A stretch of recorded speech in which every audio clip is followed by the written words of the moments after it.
తిరుపతి గారు, సెస్ ఉపాధ్యక్షులు, సెస్ డైరెక్టర్లు, మా సోదరులు పేరు పేరున అందరికీ, వేదిక మీద ఉన్న గౌరవనీయులైన మండల పార్టీ అధ్యక్షులు, వేదిక మీద ఉన్న ఎంపీపీలు, జెడ్పీటీసీలు, గౌరవనీయులైన కౌన్సిలర్లు, వేదిక ముందున్న గౌరవనీయులైన మా అన్నదమ్ములకు, ఆడబిడ్డలకు అందరికీ పేరు పేరున నమస్కారం. పాత్రికేయ మిత్రులకు కూడా ప్రత్యేకంగా నమస్కారం. ఈ మీటింగ్లతో ప్రాబ్లం ఏంటంటే సరిగ్గా నాకు మైక్ ఇచ్చే వరకు అందరికీ కడుపులో కాలుతున్నప్పుడు నాకు మైక్ ఇస్తున్నారు ఈ మధ్య. నాకు తెలుసు మీకు ఆకలి అవుతుంది, ఎక్కువసేపు మాట్లాడితే అదో బాధ. మరి మా అంకుల్ ఏమో కరెక్ట్ గా మరి భోజనం పెట్టినో లేదో కానీ మైక్ మాత్రం టైంకి ఇచ్చింది. మిత్రులందరితో ఒకటే ప్రార్థన, వినోద్ కుమార్ గారు 4 విషయాలు అద్భుతంగా చెప్పింది. ఎందుకు ఉండాలి గులాబీ కండువా పార్లమెంట్ లో అంటే, రేపు హైదరాబాద్ ను దబ్బన 10 ఏళ్లు ఉమ్మడి రాజధాని అయిపోతుంది జూన్ 2 తారీఖు నాడు. ఆ తర్వాత దీన్ని కేంద్ర పాలిత ప్రాంతం చేస్తామని ఎవడన్నా తలమాసిన సన్నాసి కాంగ్రెస్ ఓడో బీజేపీ ఓడో కుట్ర చేస్తే అడ్డుకునే శక్తి ఉన్నది ఇదే గులాబీ కండువాకు తప్ప వాళ్ళతో కాదు. అదేవిధంగా మన అవసరాలు తీరకుండా మన తెలంగాణలో పార్కం ఉన్న గోదావరిని కిందికి కొండపోతాం, కావేరికి కలుపుతాం, పెన్నకు కలుపుతాం అంటే అడ్డుకునే శక్తి ఉన్నది ఈ గులాబీ కండువాకు తప్ప వేరే సన్నాసులకు కాదు. అట్లాగే రేపటి రోజున 2026లో దేశం మొత్తంలోని పార్లమెంటు సీట్ల పునర్విభజనలో ఉత్తరప్రదేశ్ లో జనాభా ఎక్కువ ఉన్నది, ఉత్తర భారతంలో జనాభా ఎక్కువ ఉన్నది. కాబట్టి అక్కడ ఎక్కువ సీట్లు పెడతాం, ఇక్కడ తక్కువ చేస్తాం అని మన గొంతు నొక్కే ప్రయత్నం చేస్తే అడ్డుకునే సత్తా ఉన్నది ఈ గులాబీ జెండాకే. అదేవిధంగా డాక్టర్ బాబాసాహెబ్ బిఆర్ అంబేద్కర్ రాసిన రాజ్యాంగాన్నే రద్దు చేసి రిజర్వేషన్లను ఎత్తేస్తామని మాట్లాడుతున్నారు కొంతమంది బీజేపీ ఎంపీ అభ్యర్థులు. 3/2 మెజారిటీ వస్తే 400 సీట్లు గెలిస్తే రాజ్యాంగం తీసేస్తాం, రిజర్వేషన్లు తీసేస్తాం అని మాట్లాడుతున్న బీజేపీ అరాచకాలను అడ్డుకోవాలంటే ఆ సత్తా ఉన్నది ఈ గులాబీ జెండాకే అనే మాటను సిద్ధం చేస్తున్నాం. ఎందుకు ఉండాలి గులాబీ జెండా పార్లమెంట్ లో అంటే, విషయం తెలిసినోడు, వినయం ఉన్నోడు, పరిజ్ఞానం ఉన్నోడు, ప్రజల కోస తెలిసినోడు, ప్రజల భాష తెలిసినోడు, ప్రజల సమస్య తెలిసినోడు పార్లమెంట్ లో ఉండాలి తప్ప గాలి తిరుగుడు, గాలి ముచ్చట్లు చెప్పేటోడు మనకు పార్లమెంట్ లో అక్కర్లేదు. కాబట్టి ఈ గులాబీ జెండా పార్లమెంట్ లో ఉండాలి. దయచేసి మిమ్మల్ని నేను ప్రార్థించేది ఒకటే, నేను గత నెల రోజులుగా చాలా జిల్లాలు తిరిగినా, ఎక్కడికి పోయినా ఒక్కటే మాట వినబడుతున్నది, తినే పల్లెంలో మన్ను పోసుకున్నాం, ఒక మంచి పాలిచ్చే బర్రెని విడిచిపెట్టి పొడిసే దున్నపోతుంది తెచ్చుకున్నాం, చచ్చిపోతున్నాం వీళ్ళతోని అనే మాట ఇయ్యాల ఒక్కరిద్దరు కాదు, రాష్ట్రంలో ప్రతి ఒక్కరు మాట్లాడుతున్నారు. నేను మొన్న సిరిసిల్ల పాత బస్ స్టాండ్కి పోయినా, అక్కడ తమ్ముడు రవి గౌడ్ అని జ్యూస్ సెంటర్ పెట్టిండు. అన్న అక్కడ జ్యూస్ తాగుదూరు అంటే పోయిన నేను పోతే ఆడ బయట 5-6 లేడీస్ నిలబడ్డారు బస్సు కోసం. ఎక్కడ పోతున్నారమ్మా అని అడిగినా, అన్న మాది గంభీరావుపేట మండలం నర్మాల, బస్సు కోసం చూస్తున్నామన్నారు. ఏంటిది ఫ్రీ బస్సేనా అన్న. ఫ్రీ బస్సే అన్న. మంచిగుందా అన్న. ఏ మంచిగా కాలబెట్టిందన్న అని చెప్పి ఆ అమ్మాయి, ఆమె గింత ఎత్తున్న పాప ఉన్నది, ఇగో నా పాప ఉన్నది, నేను బస్సు ఎక్కాలి. ఆ బస్సు ఏమో 40 మంది బస్సే పట్టే బస్సులో 100 మంది ఎక్కుతాను. ఇప్పుడు నేను ఈ పిల్లని ఎడిట్స్ పెట్టాలి, ఈడికెళ్ళి ఆడదాకా ఎత్తుకొని పోవాలంటే నాకు నిలబడుతుంది, నాకే జాగలేదు, సీటు దొరకది. ఏం పాడైందన్నా ఇది, పెట్టకపోయినా బాగుండు కదా అనే మాట ఆడబిడ్డ కూడా మాట్లాడింది. అంటే ఈ మాట నేను ఎందుకు చెప్తున్నా అంటే, 100 రోజుల్లో అన్ని చేస్తాం, 100 రోజుల్లో మీకు ఏది కావాలంటే అది చేస్తాం అని అరిచేతుల వైకుంఠం చూపెట్టి ఆనాడు ఓట్లు వేయించుకున్నాడు ఛోటాబాయ్ రేవంత్ రెడ్డి. బడాబాయ్ ఏమో 2014లో మోసం చేసిండు. 2014లో ఆనాడు బడాబాయ్ వచ్చి ఏం చెప్పిండు, బడేబాయ్ జన్ధన్ ఖాతా తెరువుండ్రి, ధనా ధనా ధనా ధనా 15 గుద్దుడు అన్నాడు. నల్లధనం తెస్తా అన్నాడు, గుంజుకొస్తా అన్నాడు, పత్తలేడు. ఇంకెన్ని నరికిండు మోడీ అన్నాడు. 2014లో రైతుల ఆదాయం రెట్టింపు చేస్తా, 2022 కల్లా డబల్ చేస్తా అన్నాడు. రైతుల ఆదాయం డబుల్ కాదు, రైతుల కష్టాలు మాత్రం డబల్ చేసినోడు నరేంద్ర మోడీ. 2 కోట్ల ఉద్యోగాలు ఇస్తా అన్నాడు సంవత్సరానికి 2 కోట్ల ఉద్యోగాలు ఇస్తా పిల్లలకు అన్నాడు. 10 ఏళ్లలో 20 కోట్ల ఉద్యోగాలు ఇవ్వాలి. మరి లెక్కకు ఎన్ని ఇచ్చిండో నాకంటే బాగా మీకే ఎరక. బుల్లెట్ రైలు ఊరికి ఇస్తా దేశంలో అన్నాడు. కానీ మనకు మామూలు రైలు దిక్కులేదు. ఇంకా కేసీఆర్ గారు ప్రయత్నం చేస్తే ఇప్పుడు గీడి దాకా వచ్చింది, సిద్దిపేట దాకా వచ్చింది, వినోదన్న తనలాడితే గీడి దాకా వచ్చింది. ఇక బండి సంజయ్ మర్చిపోయిండు, ఆయనకి యాదిగూడు లేదు, కనీసం సోయిగూడు లేదు. లేకపోతే ఎప్పుడో అయిపోతుండే. వినోదన్న ఉంటే ఈ పాటికి వేములవాడ మీకెళ్ళి కరీంనగర్ దాకా రైలే ఉంటుండే. మనకు దురదృష్టం ఇట్లాంటి ఎంపీ ఉన్నాడు. బుల్లెట్ రైలు కాదు కదా, మామూలు రైళ్లకే దిక్కులేదు. భారతదేశంలో ఏ ఒక్క కుటుంబానికి కూడా ఇల్లు లేని కుటుంబం లేకుండా చేస్తా అన్నాడు నరేంద్ర మోడీ. అదేవిధంగా ప్రతి ఇంట్లో నల్లా పెడతా అన్నాడు. భారతదేశాన్ని $5 ట్రిలియన్ ఎకానమీ, పెద్ద ఆర్థిక వ్యవస్థగా చేస్తా అని చెప్పిండు.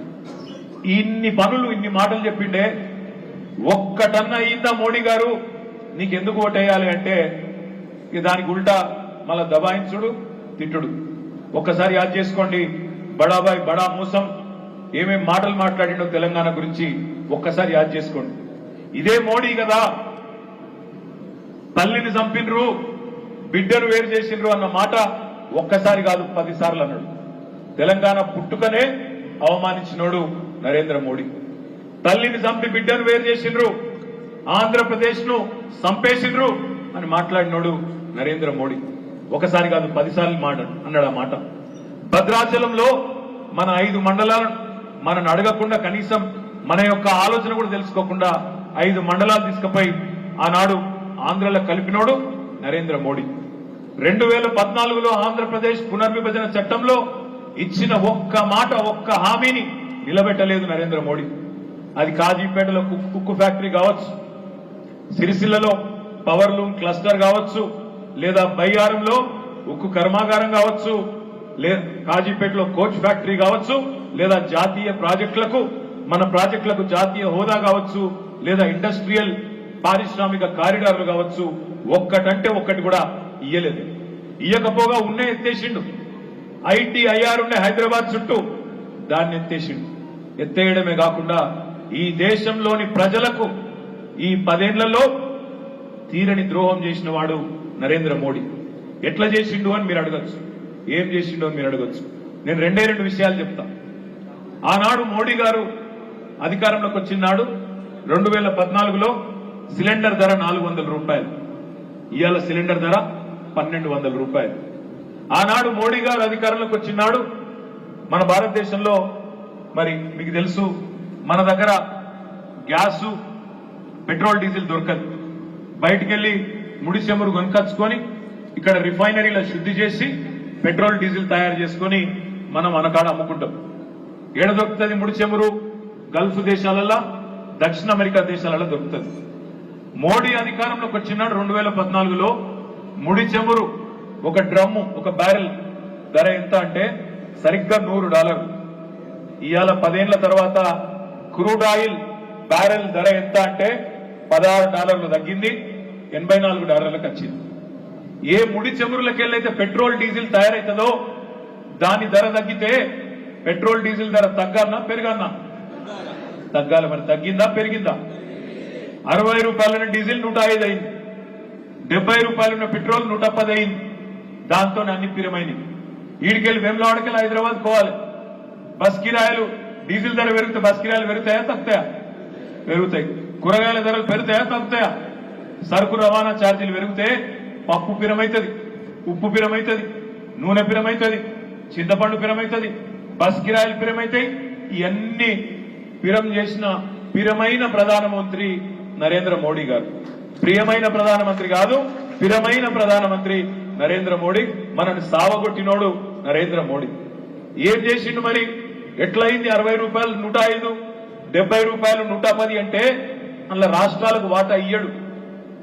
పెంచిన దానిలో వాటా ఇయ్యద్దు రాష్ట్రాలకు, ఎందుకంటే పన్నుల రూపంలో పెడితేనేమో రాష్ట్రాలకు కూడా కొంత వాటా ఇయ్యాలి.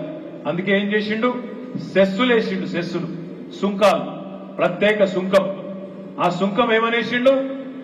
మేము జాతీయ రహదారుల నిర్మాణం కోసం ప్రత్యేక సుంకం వేస్తున్నామని చెప్పి ఈ 10 ఏళ్లలో మనందరి ముక్కు విండి ఎవరెవరైతే బండ్లు నడుపుతారో, ఎవరెవరైతే ఆటోలు నడుపుతారో, ఎవరెవరైతే ట్రాక్టర్లు నడుపుతారో, టాక్సీలు నడుపుతారో, కార్లు నడుపుతారో, లారీలు నడుపుతారో అందరి ముక్కు విండి ఈ 10 ఏళ్లలో 30 లక్షల కోట్ల రూపాయలు వసూలు చేసినోడు నరేంద్ర మోడీ. ఆ 30 లక్షల కోట్లల్లా అంటే జాతీయ రహదారులు ఇస్తా అని చెప్తాడు. వీడికెళ్ళి మీరు వేములవాడకెళ్ళి హైదరాబాద్ పోవాలంటే మీకు 2 మార్గాలు. ఒకటి సిరిసిల్ల సిద్దిపేట మీదకి వెళ్ళిపోవచ్చు, లేదా కామారెడ్డి మీదకి వెళ్ళి జాతీయ రహదారి మీదకి వెళ్ళిపోవచ్చు. కామారెడ్డి మీదకి వెళ్ళిపోతే 2 దగ్గరలో టోల్ కట్టాలనా లేదా? ఎంత కట్టాలి? రాను ఓను కలిపి 360 రూపాయలు కట్టాలి. సిరిసిల్ల సిద్దిపేట మీదకి వెళ్ళిపోతే ఇది రాష్ట్ర రహదారి, స్టేట్ హైవే, దీని మీద కూడా టోల్ కట్టాలి. రాను ఓను కలిపి 150 రూపాయలు కట్టాలి. మరి నువ్వు సుంకాలేసి వసూలు చేసి జాతీయ రహదారుల కోసమే తీసుకుంటున్న పైసలు అని చెప్పిన పైసలేవయ్యా మోడీ గారు? మరి మళ్ళా మా తోలు వలిసి టోల్ ఎందుకు వసూలు చేస్తున్నావు అంటే దానికి సమాధానం చెప్పాడు. ఏం చేసిండు ఎవరికైనా? 30 లక్షల కోట్లు, 30 లక్షల కోట్లకెళ్ళి 14.5 లక్షల కోట్లు అంటే సగం అదానీలకు, అంబానీలకు వాళ్ళ రుణమాఫీ చేసిన దుర్మార్గుడు నరేంద్ర మోడీ. ఈ విషయం మనకు తెలియదు, చాలా మందికి తెలియదు. ఆయన ఎందో గొప్పోడు, ఆయన ఏందో ఇంద్రుడు చంద్రుడు అని మాట్లాడతారు కొంతమంది. దయచేసి ఆలోచించండి. అన్ని పిరం చేసి రూపాయి విలువను పాతాళంలో తీసుకుపోయి అప్పులను ఆకాశంలో పెట్టి ధరలను ఆకాశంలో పెట్టి దేశంలో పిల్లల మనసు నిండా మతం పేరు మీద విషం నింపి ఎదురుగా కూర్చున్నాడు. హిందువా, ముస్లిమా, క్రిస్టియనా అనే ఆలోచన తప్ప మరో ఆలోచన లేకుండా అవతలోని కులము మతము అదే మెయిన్ అన్నట్టుగా, అదే ముఖ్యం అన్నట్టుగా ఇవాళ దేశాన్ని అస్తవ్యస్తం చేస్తున్నది నరేంద్ర మోడీ పార్టీ, భారతీయ జనతా పార్టీ. ఏమన్నా గట్టిగా అన్నామనుకో, ఇప్పుడు నేను అడిగినట్టు 5 పైసలు పనిచేసినవా బండి సంజయ్ 5 ఏళ్లలో ఒక్క ఊరికి ఒక్క శిలాఫలకం ఉన్నదా నీది అని గట్టిగా అడిగినావనుకో ఏమంటాడు ఎరికేనా? జై శ్రీరామ్. అది ఒక్కటే ఎరక. మా ఉమ్మక్క కరెక్ట్ చెప్పింది. ఊళ్ళల్లో మనమేమో ప్రతి ఊళ్ళో 100 మందికి తగ్గ కాకుండా మనం ఉంటాం. వాళ్ళేమో ఊరికి 2-3 ఉండరు. కానీ ఆ 2-3 వాడే డోర్ స్టిక్కర్ ఎత్తాడు, వాడే అక్షింతలు పంచుతాడు, వాడే జాండలు కడతాడు, వాడే లొల్లి పెట్టుకుంటాడు, వాడే జై శ్రీరామ్ అంటాడు. వాడిద్దరున్నా ఒక్కొక్కటి 4 జెండాలు పట్టుకొని 8 జెండాలు పట్టుకొని ఆగమాగని చెప్తారు. ఇది వాస్తవమా కాదా? మరి ఏమైతుంది, ఎందుకైతుంది ఇట్లా? మరి 100 మంది ఉన్న మనం, 150 మంది ఉన్న మనం ఇద్దరున్న బీజేపీని ఎందుకు తిప్పికొట్టలేకపోతున్నాం వాళ్ళ వాదన అంటే దానికి కారణం ఒకటే. అందులో తప్పు మనందరిది ఉన్నది. ఇక్కడ వేదిక మీద కూర్చున్నది ఉన్నది, కింద ఉన్నది ఉన్నది. మనం అసెంబ్లీ ఎన్నికల్లో కూడా మనం ఓడిపోయినామంటే మనల్ని ప్రజలు ఓడించలేదు, మనది మనమే ఓడించుకున్నాం. వాస్తవం చెప్పాలి, నేను మిమ్మల్ని వేరే ఉద్దేశంతో అంటాను. మనది మనమే ఓడించుకున్నాం. ఒకరికి పెత్తనం ఇస్తే ఇంకోళ్ళకి కోపం. నేను ఇప్పుడు మనోహర్ రెడ్డి పేరు చెప్పిన అనుకో ఇంకోళ్ళకి కోపం వస్తుంది. నేను మాధవి పేరు చెప్పిన అనుకో నా పేరు చెప్పలేదని ఇంకోళ్ళకి కోపానికి వస్తుంది. అది ఏదో ఆయనకేదో మీటింగ్ ఉన్నది, ఆడావిడ ఉన్నది, ఎండాకాలము పాప వయసు కూడా అయిపోతుంది అనుకోరు. నాకు కాదు లచ్చన, నాకు ఇంకా వయసు ఉంది. ఎందుకంటే ఎట్లా తయారైందంటే ఓర్వలెంతనం ఎక్కువైంది మన దానిలో. మనకి మంది ఎక్కువైనాం, కారు ఓవర్లోడ్ అయింది, దాంతో ఇక కొద్దిగా ఇబ్బంది అవుతారు. అన్ని పార్టీలకి వెళ్ళి మన పార్టీలకి వచ్చింది కాబట్టి కొద్దిగా దాంతోనే కొద్దిగా ఇబ్బంది ఉన్నది తప్ప వేరే ముచ్చటేం లేదు. కానీ ఒక్కటి మాత్రం వాస్తవం, జై శ్రీరామ్ అంటాడు బీజేపీ కార్యకర్తలు. మనకు కూడా ఇబ్బంది ఏం లేదు. మనం కూడా జై తెలంగాణ అందాం, జై భారత్ అందాం, జై శ్రీరామ్ కూడా అందాం. మనకేం ఇబ్బంది లేదు. రాముడు అందరివాడు, రాముడు దేవుడు. రాముడు బీజేపీ ఎంపీ కాదు, బీజేపీ ఎమ్మెల్యే కాదు, రాముడు బీజేపీ సభ్యుడు కాదు, రాముడు అందరివాడు. నేను ఒక్క మాట మాత్రం బరాబర్ చెప్తా. బీజేపీలు ఎట్లా మాట్లాడతారంటే వాళ్ళే ఏదో రాముడిని, శ్రీరాముడిని మనకు పరిచయం చేసినట్టు చెప్తారు. ఇప్పుడు ఈ వేదిక మీద ఒక్కసారి చూడరు మీరు. ఇగో హరిచరణ్ రావు జోర్దార్ బొట్టు పెట్టిండు, పొడుగు నామం పెట్టిండు. ఇగో మా మనోహరణ జబర్దస్త్ పెట్టిండు. ఆగో దేవరాజమన్న జబర్దస్త్ మంచి బొట్టు పెట్టిండు. అందరి ఒక్కసారి చూడరు. ఇగో ఈ వేదిక మీద ఎంతమంది బొట్లు పెట్టుకున్న ఉన్నారు చూడండి. వేదిక ముంగట కూడా చూడండి. ఎవరు పెట్టిన మరి మీకు బొట్టు? బండి సంజయ్ వచ్చి పెట్టిండా? మోడీ వచ్చి పెట్టిండా? మీ ఇంట్లో పూజా మందిరాలు లేవు, దేవుని పటాలు లేవు, ఇదివరకు దేవునితో సంబంధం లేదు. బండి సంజయ్ వచ్చే మనకు పరిచయం చేసినంత బిల్డప్. నాకు తెలియక అడుగుతా, ఎమ్లాడ రాజన్న ఎప్పటి నుంచి ఉన్నాడే? మనందరం పుట్టక ముందు చూన్నాడు కదా. మా సిరిసిల్లలో మార్కండేయ స్వామి ఎప్పటి నుంచి ఉన్నాడు మాకు కూడా తెలియదు, నాకు తెలియదు, మా ప్రవీణ్ తెలియదు, ఎప్పటి నుంచో ఉన్నాడు. కొండగట్టు అంజన్ ఎప్పటి నుంచి ఉన్నాడు. ఇల్లందకుంటల రామాలయం ఎప్పటి నుంచి ఉంది. బీజేపీ పుట్టింది ఎప్పుడు? 1980. అంటే వీళ్ళ పార్టీ పుట్టక ముందే వందల వేల లక్షల సంవత్సరాల నుంచే దేవుడు ఉన్నాడు. రేపు బీజేపీ ఓడిపోయినాక, బీజేపీ చచ్చిపోయినాక కూడా దేవుడు బరాబర్ ఉంటాడు. దేవుడు ఎక్కడి గోడు. వీళ్ళు బతికిస్తున్నదేం లేదు.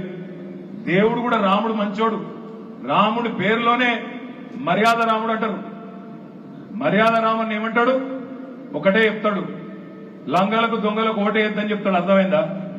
పనికి మాలినలకు ఓటేయొద్దు. ఓటేసి గెలిపిస్తే రాజధర్మం నిర్వహించకుండా ఏ పదవిలోనైతే నిన్ను కూర్చోబెట్టినరో ఆ పదవికి న్యాయం చేయకుండా గాలి మాటలు గాలి తిరుగుడు తిరిగే సన్నాసులకు ఓట్లేయొద్దని చెప్పి శ్రీరాముడు కూడా చెప్తాడు. మనం ఆగం కావద్దు. ఇవాళ నేను మీ అందరినీ ప్రార్థించేది ఒకటే, 5 ఏళ్లు ఎంపీగా పనిచేసిండు వినోద్ కుమార్. 2014 నుంచి 19 దాకా, 19 నుంచి 24 దాకా బండి సంజయ్ కుమార్ గారు. 5 ఏళ్లు ఆయన, 5 ఏళ్లు ఈయన పనిచేసారు. మోడీ ప్రభుత్వం 10 ఏళ్లు ఉన్నది. మరొక్కసారి బేరీ చేసుకుందామా? ఒక్కసారి ఇదే ఫంక్షన్ హాలు మా బాబుసాహెబ్పేట సర్పంచ్ దా, ఇది బాబుసాహెబ్పేట సర్పంచ్ సాబ్ దట. సర్పంచ్ సాబ్ నువ్వు ఒకవేళ కిరాయికి ఇస్తా అంటే లేదా ఫ్రీకి ఇస్తా అంటే, గంగాధర్ ఎక్కడున్నాడు? ఒకవేళ గంగాధర్కి నొప్పుకుంటే ఏం చేద్దామంటే ఇక్కడనే మనమే వేదిక ఏర్పాటు చేద్దాం. వినోదన్నని రమ్మందాం, బండి సంజయ్ గారిని కూడా రమ్మందాం. వాళ్ళు ఇటు కూర్చొని మనం ఇటు కూర్చొని 5 ఏళ్ళు ఆయన ఏం చేసిండో అడుగుదాం, 5 ఏళ్ళు ఈయన ఏం చేసిండో చర్చ పెడదాం. ఎవరు కరెక్ట్ కరీంనగర్ కో తేల్చుకుందామనే మాట నేను విజ్ఞప్తి చేస్తాను. 5 ఏళ్ళు ఒక్క రూపాయి పనిచేయలేదు, ఒక్క మండలానికి రాలే, ఒక్క ఊరికి రాలే, ఒక్క శిలాఫలకం వేయలేదు. ఆడబడతాడ తిట్టుకుంటే తిరుగుడు తప్ప, ఆడ తిట్టుకుంటే తిరుగుడు, ఈడ తిట్టుకుంటే తిరుగుడు, గాలి తిరుగుడు తప్ప ఒక్క పని పార్లమెంట్ సభ్యుడు చేయవలసిన ఒక్క పని చేయలేదు. జిల్లా పరిషత్ పోడు, మండల పరిషత్కు రాడు, మున్సిపల్ మీటింగ్ పోడు. పోనీ పార్లమెంట్ కన్నా పోతాడంటే పార్లమెంట్ కూడా పోడు.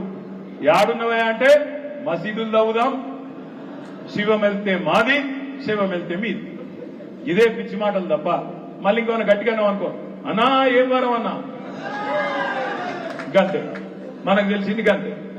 మనకు ఇంకో మాట తెలియదు, ఇంకో ముచ్చట తెలియదు, ప్రజల కష్టం తెలియదు, గోదావరి జలాలు తెలియదు, రాజ్యాంగం గురించి తెలియదు, ఏమి తెలియదు. కానీ మళ్ళా ఓట్లు వేయాలి, ఓట్లు గుద్దాలి. ఎందుకు? జై శ్రీరామ్. నేను ఒకటి అడుగుతున్నా, మనం కట్టలేదా గుడి? యాదగిరి లక్ష్మీనరసింహస్వామి గుడి మనం కట్టలే, జోరుదారు కట్టలే. వేములవాడ గుడి చెరువు బాగా చేసుకోలేదా? బ్రహ్మాండంగా చేసుకోలేదా? మరి బండి సంజయ్ గారు చెప్తారు దేశం కోసం ధర్మం కోసం అని.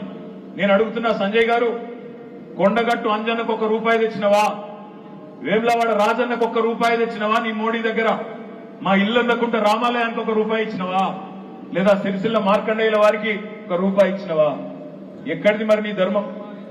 దేశం కోసం ధర్మం కోసం అనేది డైలాగుల కోసం, ఓట్ల కోసం దంచుడు కాదు. డైలాగులు ఎన్నడన్నా ₹1 పని చేస్తే చెప్పు, ఈ పని చేసినా కాబట్టి నాకు ఓటు వేయండి అని చెప్పు. నేను మిమ్మల్ని అందరినీ ప్రార్థించేది ఒకటే ఒకటి. మీరు అనుకోవచ్చు ఎందుకు మొత్తం బీజేపీ గురించి మాట్లాడుతున్నది. నాకు తెలిసినంత కాడికైతే కాంగ్రెస్ తో మనకు పోటీ లేదు. కరీంనగర్ పార్లమెంట్ లో ఉన్న పోటీ అంతా బీజేపీతో ఉన్నది. ఎందుకంటే ఉన్న ఎరికేనాది. దాని పాపం ఎవరినో తీసుకొచ్చారు నిన్న కరీంనగర్ ఎంపీ అభ్యర్థి కాంగ్రెస్ వాళ్ళు.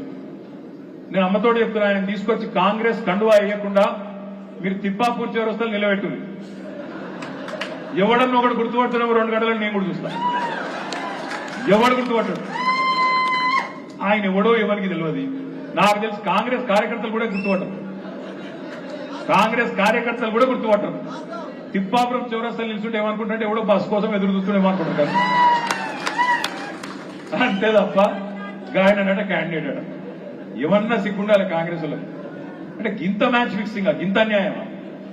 అసలు నిజంగా చెప్పాలంటే ఇక్కడ కరీంనగర్ పార్లమెంటుకు మాజీ మంత్రి జీవన్ రెడ్డి గారికి బాగా ఇష్టం ఉండే పోటీ చేయాలని. మనందరికి తెలుసు జీవన్ అన్న మంచోడు. జీవన్ అన్న అంటే ఏరియాలో కూడా మంచిగానే తెలుసు. ప్రవీణ్ రెడ్డికి ఇంట్రెస్ట్ ఉండే, మాజీ ఎమ్మెల్యే హుస్నాబాద్. వాళ్ళిద్దరు కొద్దిగా మంచి పోటీదారులు అయితే నిజంగా చెప్పాలంటే వాళ్ళిద్దరు వస్తే కొద్దిగా పోటీ గట్టిగా రసవత్తరంగా ఉంటుండే.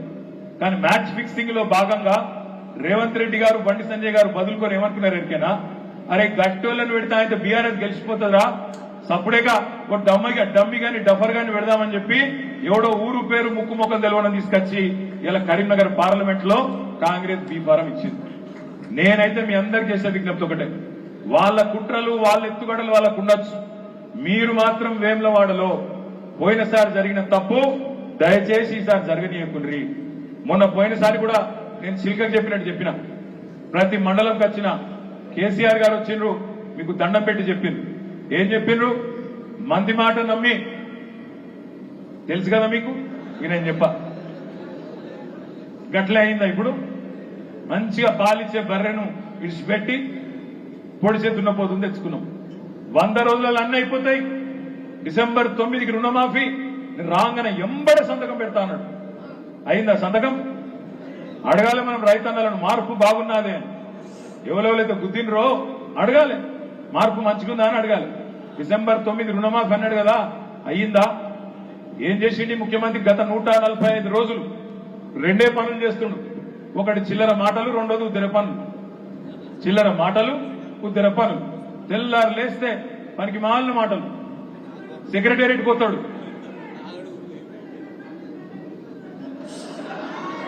ఏందట గడ్డం గీక్కున్నాడు. ఎవరు? అచ్చా ఆయన. నేను చూడలేదు అన్న, నీ పేరెందుకు? నేను ఆ వీడియో చూడలేదు, నాకు ఫార్వర్డ్ చేశారు. నేనేమంటున్నా, ఈ ముఖ్యమంత్రి సెక్రటేరియట్ పోయింది. సెక్రటేరియట్ పోయి అంటాడు ఆడ ఇగిలించుకుంటా, నేను ఊళ్ళో అంకె బిందెలు ఉంటాయనుకొని వచ్చినా ఇక్కడ ఖాళీ కుండలు ఉన్నాయంటాడు.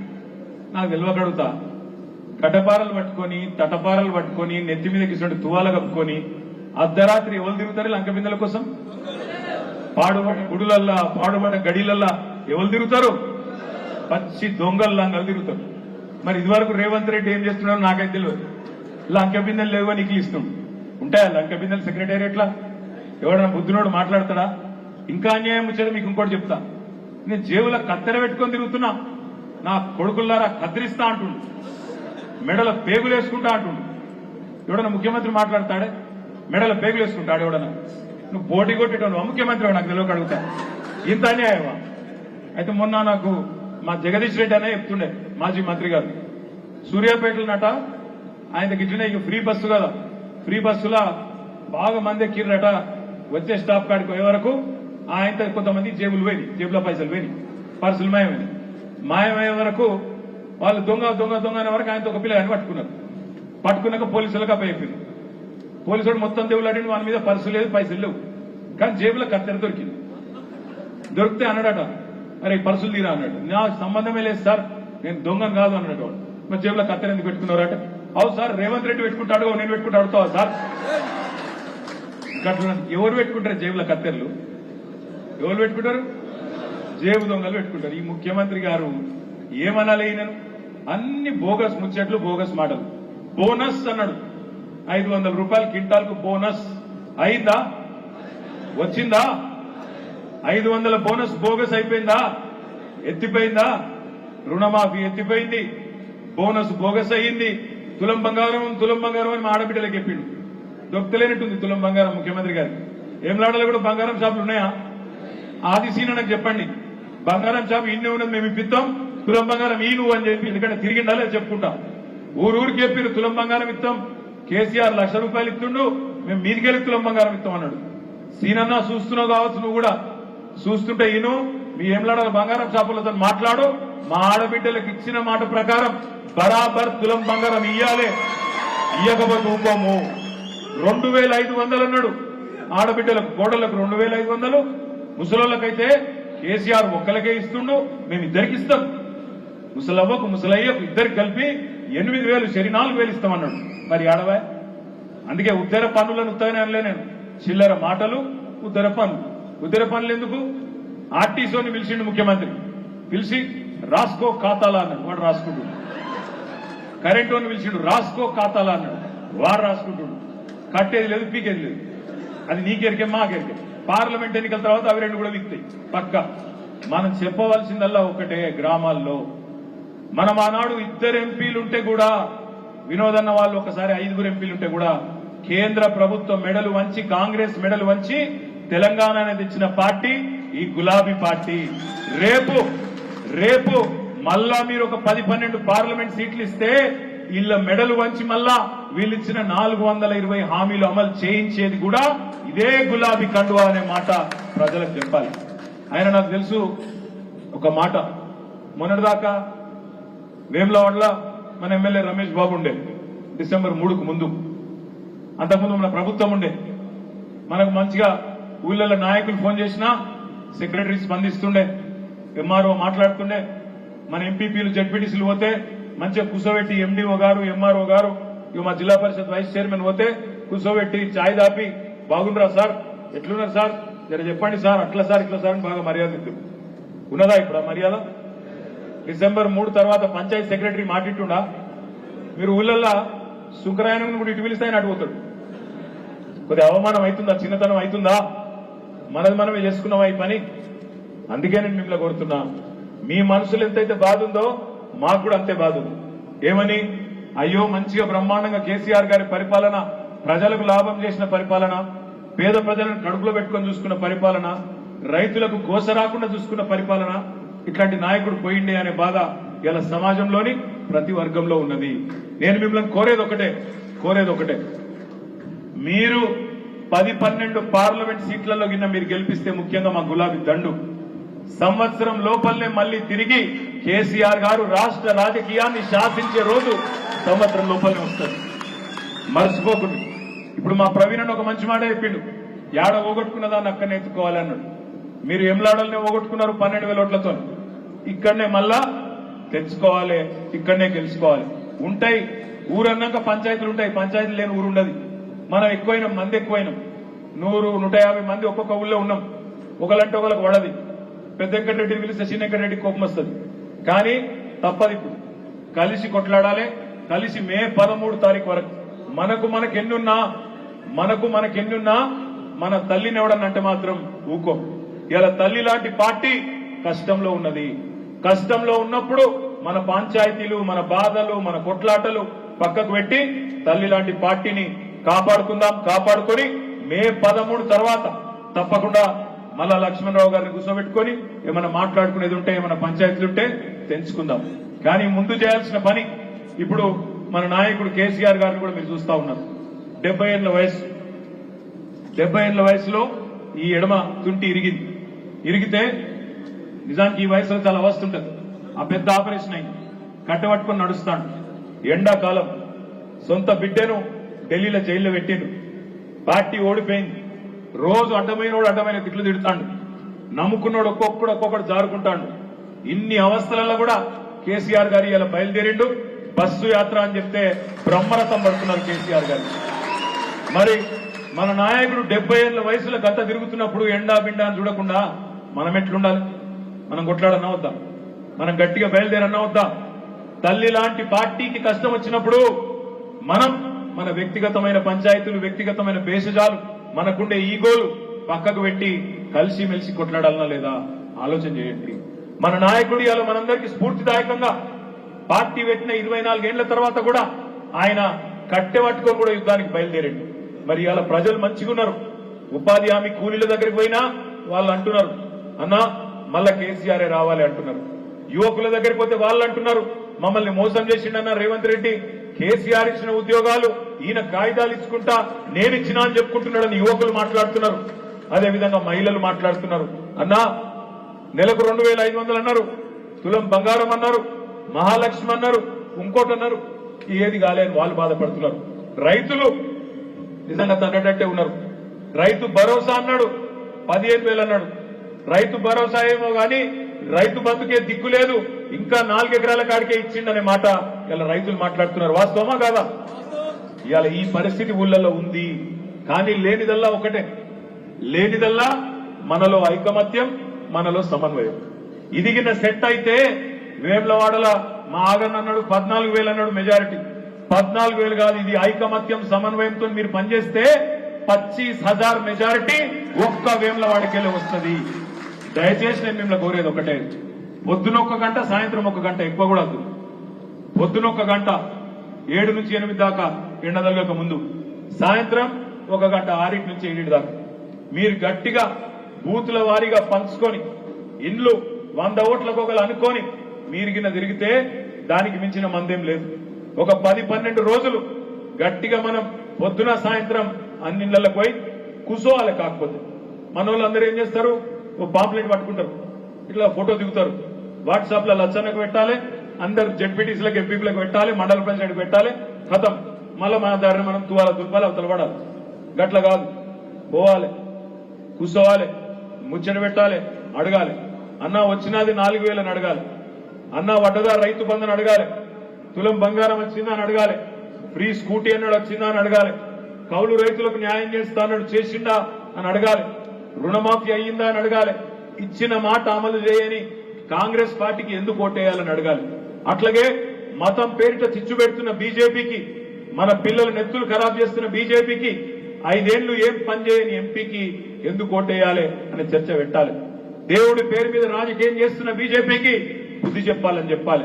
నాకు తెలుసు మీకు ఇంకా కొన్ని బాధలు కూడా ఉన్నాయి. నాకు నిన్నగాక మొన్న అర్ధరాత్రి 12:30కు 12:40కి మన కోనరావుపేట మాజీ సర్పంచ్ గారి భర్త సంతోష్ ఫోన్ చేసిండు, పోకల సంతోష్ ఫోన్ చేసి, అన్న నన్ను పోలీసు వాళ్ళు పట్టుకొచ్చిరని ఫోన్ చేసిండు. నేను పరిశాన్ అయితే ఈ టైంలో ఎందుకు పోయినావు తమ్మి నువ్వు అని. ఏం చేసినావు అన్నా, నేను ఏం చేయలేదన్నా, మాట్లాడేది ఉన్నది రా అన్నాడు. పోయినా 2 గంటల కూర్చోబెట్టిండు, ఇక ఆఖరికి నీకు చేస్తున్నా అన్నాడు. అంటే నేను నువ్వు ఆగు అని చెప్పి వెంటనే ఎస్పీ గారికి ఫోన్ చేసి నిద్ర లేపి ఆయన డిఎస్పీకి మాట్లాడాడు. మళ్ళా 10 నిమిషాలకు మళ్ళా సంతోష్ ఫోన్ చేసిండు, అన్నా ఇంకా ఇడిచి పెట్టలేదని. నేను వండుకునే వరకు దగ్గర 1 గంటన్నర అయింది. కానీ అర్ధరాత్రైనా అపరాత్రైనా వేములవాడ నుంచి ఏ సామాన్య కార్యకర్త అయినా సరే, మీకు నేనున్నా, లజ్జన్నున్నాడు, వేదిక మీద కూర్చున్న నాయకులు అందరం ఉన్నాం.